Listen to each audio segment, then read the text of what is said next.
Today's lesson of the day. An introduction to support and resistance. The price of a financial instrument, just as anything where market forces are at play, is ultimately determined by supply and demand.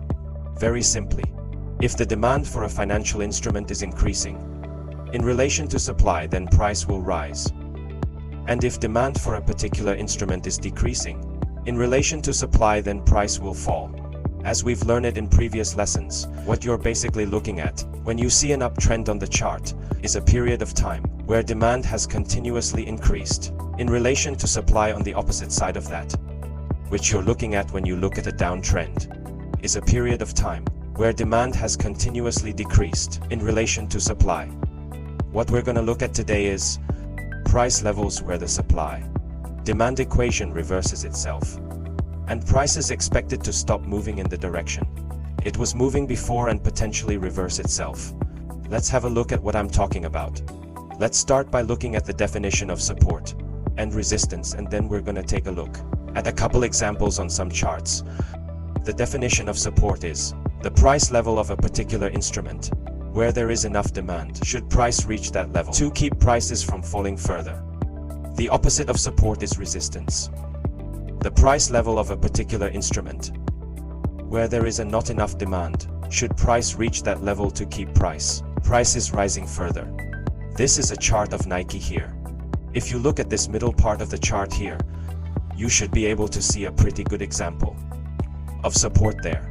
Price has touched that level multiple times, total of 3 times, and then actually bounced off of that and never returned to touch it. So that support level is held. Similarly, you can see here that price touched this resistance line 3 times in general. Twice touching is enough to establish a supporter resistance line, but 3rd time is usually pretty good confirmation of that. So you can see there the difference between support and resistance. You can also see that on the resistance side of things, the top line actually did not hold, and price ended up breaking through that level and continuing to trend upward. So it's pretty easy to see support and resistance there. In a range-bound market like we just saw, as we've learned about trends in previous lessons, a trend line is basically a support line underlying the trend as well. Addition to being able to see these things on range-bound markets, you can also see them with a trend. So you see the uptrend there, and you see the price coming down and touching that uptrend line multiple times before eventually breaking it. And that's a good example of support. And on the upside, this is called a price channel here, a trend channel.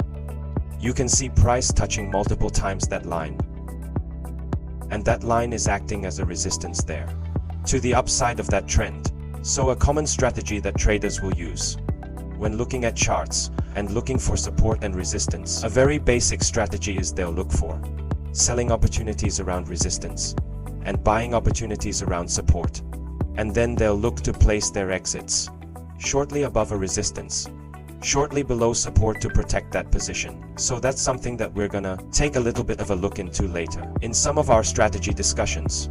Okay, so that's our lesson for today. You should now have a good understanding of support and resistance. In next lesson, we're gonna take a look at something called multi-time frame analysis, which is gonna take all the lessons that we've had up to this point and try and tie them together to give us a big picture overview of the market, and also give us some tips on determining how strong or weak a particular support or resistance level may be. So thanks as always for watching. We hope to see you in next lesson. Have a great day.